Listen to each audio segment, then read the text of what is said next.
Hello dear student, good afternoon. This video is for class 12 subject EVS जो हमारा topic है process of biomagnification. इससे पहले हमने आप लोगों को बायोमैग्निफिकेशन के बारे में पढ़ाया था, उसकी प्रोसेस के बारे में पढ़ाया था। बायोमैग्निफिकेशन की कॉजेस इफ़ेक्ट्स ऑफ बायोमैग्निफिकेशन, क्या क्या कॉजेस थे, लाइक एग्रीकल्चर एक्टिविटी की वजह से, ऑर्गेनिक कंटामिनेंट की वजह से, इंडस्ट्रियल मैन्युफैक्चरिंग की वजह से, माइनिंग एक्टिविटी की वजह से। फिर हमने इफ़ेक्ट पढ़ा था। इफ़ेक्ट में था सबसे ज़्यादा जो इम्पेक्ट थे, ह्यूमन हेल्थ पे ज़्यादा असर पड़ता था ख़ासकर। दूसरा, रिप्रोडक्शन और डेवलपमेंटल मरीन क्रिएचर के ऊपर बहुत ज़्यादा पड़ते थे, उनकी रिप्रोडक्शन प्रोसेस पे, डेवलपमेंटल प्रोसेस पे। कोरल रीफ जो है ऑर्गेनिज़म थे, वहाँ पे उनकी डिस्ट्रक्शन बहुत ज़्यादा होते थे और ख़ासकर फूड चेन में डिस्ट्रप्शंस आ जाते थे। आज का जो टॉपिक है हमारे पास, द प्रोसेस ऑफ बायोमैग्निफिकेशन। ये प्रोसेस होता कैसे भाई, चलता कैसे है, क्या क्या प्रोसेस है, और ख़ासकर वाटर पोल्यूशन जो पढ़ रहे हैं हम, वाटर बॉडीज़ में कौन सी लेवल्स कंज्यूम करते हैं और कौन सी ट्रॉपिक लेवल तक ये जाते हैं, वो चीज़ पढ़ेंगे आज हम यहाँ पे, ठीक है। तो प्रोसेस देखें आप लोग, बायोमैग्निफिकेशन का जो प्रोसेस है अगर होता है, वो हमने बायोमैग्निफिकेशन में ही आप लोगों को बोला था कि टॉक्सिक केमिकल और पोल्यूटेंट की वजह से, जैसे कि कोई भी हैवी मटेरियल हो सकता है ख़ासकर,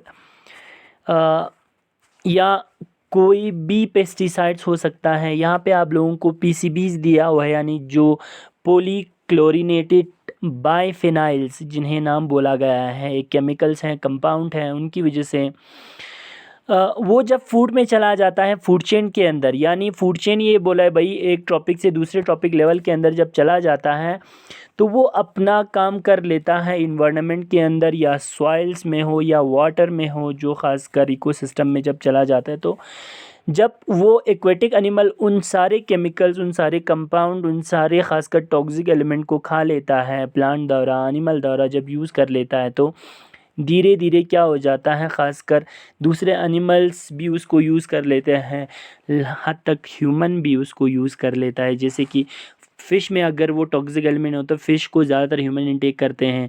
बहुत सारे लर्श बर्ड, छोटे छोटे एक्वेटिक फ़िशेस को खा लेता है, जिसकी वजह से वो जो टॉक्सिक एलिमेंट फ़िश के अंदर था, टॉक्सिक कंपाउंड, वो अब बर्ड तक पहुंच जाता है, ह्यूमन तक पहुंच जाता है, दूसरे ख़ासकर एक्वेटिक एनिमल तक पहुंच जाते हैं।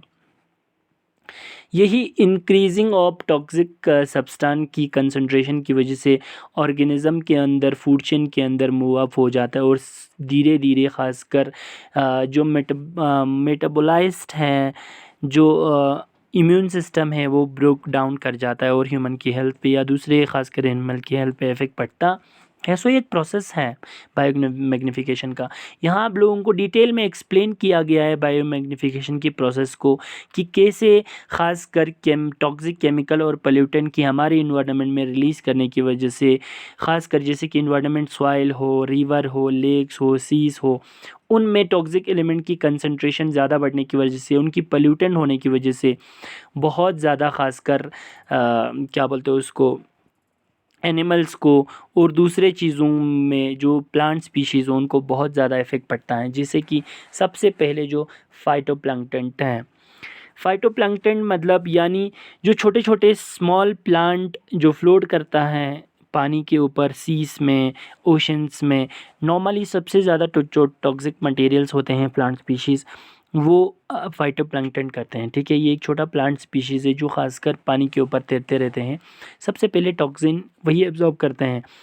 जैसे ही उन्होंने एब्जॉर्ब किया, वो टॉक्सिन उसी प्लांट की टिश्यूज़ के अंदर रह जाता है, विदाउट बीन एक्सक्रीटेड और ब्रोकन डाउन। वो ना एक्सक्रीट से बाहर चला जाता है, ना टूट जाता है। फिर टाइम बढ़ते बढ़ते कारण क्या हो जाता है कि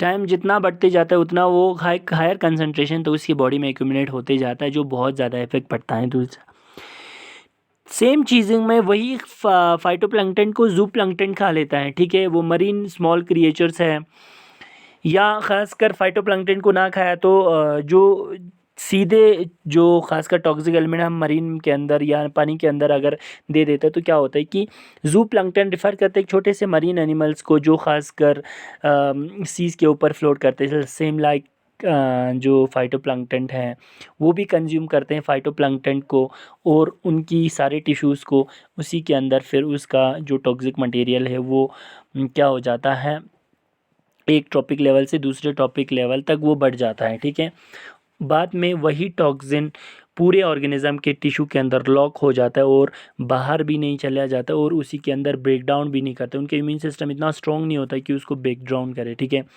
और ऑल टाइम उनकी कंसंट्रेशन फिर से उसी खासकर जू प्लैंकटन के अंदर बढ़ जाता है। ठीक है, और बहुत सारे पहले अगर जो पार्ट्स पर मिलियन मैंने आप लोगों को बोला था पीपीवी पार्ट्स पर मिलियन, तो पहले अगर 0.01 अगर पार्ट्स पर बिलियन होता तो बाद में उसको 0.1 पर बिलियन, फिर इसके बाद ह्यूमन तक पहुंचने तक वो 10 पर बिलियन तक भी पहुंच जाता है। ठीक है, मतलब इंक्रीज़ होते जाता है। ठीक है, धीरे धीरे जू प्लैंकटन को स्मॉल फिश कंज्यूम कर लेता है। Small fishes consume the zoo plankton. ठीक है, यहाँ पे आप लोग देख लें,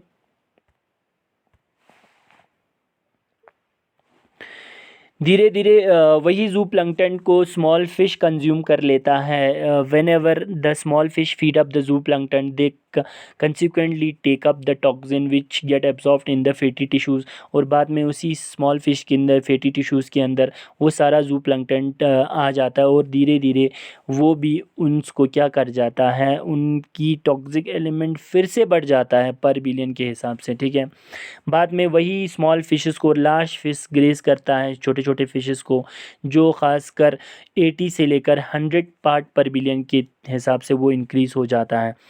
टॉप फूड चेन ऑर्गेनिज्म का जो फ़िश को कंज्यूम कर लेता है, कोई भी ऑर्गेनिजम्स हो, बाद में मैमल्स हो सकता है, कोई भी मरीन मैमल्स हो सकता है, डॉल्फिन हो, सी बर्ड्स हो, ह्यूमन खासकर हम भी हो सकता है। बाद में वही टॉक्सिक एलिमेंट हमारे टिश्यू तक पहुंच जाता है जो हमारे सबसे ज़्यादा लीवर को अफेक्ट करता है, फिशेस की लीवर को भी अफेक्ट करता है। ठीक है, धीरे धीरे उसकी कंसंट्रेशन 1000 से लेकर 10,000 से लेकर 15,000 पर पार्ट्स पर बिलियन के हिसाब से बढ़ जाता है। यानी जितने सारे टॉक्सिक एलिमेंट छोटे स्तर पे था, अब धीरे धीरे जो भी खासकर बढ़ते हुए ऑर्गेनिज्म से और बड़े बड़े ऑर्गेनिज्म उसको इनटेक कर लेते तो उसकी मात्रा बढ़ते जाता है। तो ये था हमारे पास की प्रोसेस ऑफ बायोमैग्निफिकेशन की किस तरह बढ़ता है बायोमैग्निफिकेशन की प्रोसेस। सबसे पहले फाइटोप्लैंक्टन से स्टार्ट किया, जू plankton, small fish, large fish, top food chain वाले ऑर्गेनिज्म लाइक वी पीपल। सो इस तरह हमारे अंदर बहुत सारे खासकर क्या बोलते हैं उसको, टॉक्सिक एलिमेंट हो या कोई भी जहरीला कंपोनेंट हो, बायोमैग्निफिकेशन के प्रोसेस से किस तरह बढ़ जाता है। तो ये सारा हमारे पास चीज़ें था जो आप लोगों को हमने समझाना था। कल जो हम पढ़ने जाएंगे आप लोगों को कि कैसे हम ख़ास कर वाटर को ट्रीट कर सकते हैं, उनके ऑब्जेक्टिव्स पढ़ेंगे, स्टेजेस पढ़ेंगे वेस्ट वाटर ट्रीटमेंट की। ठीक है, आप लोगों को कि किस तरह ख़ासकर प्राइमरी स्तर पे ट्रीटमेंट किस तरह की जाती हैं, फिर आप लोगों को सेकेंडरी स्तर पर, फिर टर्शरी स्तर पर किस तरह ख़ासकर वाटर को ट्रीटमेंट किया जाता है, फिर मरीन पोल्यूशन पढ़ेंगे, फिर इसके बाद थोड़ा बहुत वाटर पोल्यूशन कंट्रोल्स पढ़ेंगे आप लोगों को, फिर इसके बाद हमारा ये वाला चैप्टर ख़त्म हो जाएगा आप लोगों को। ठीक है, तब तक आप लोग पढ़ लें, समझ लें आप चीज़ों को। Thank you so much.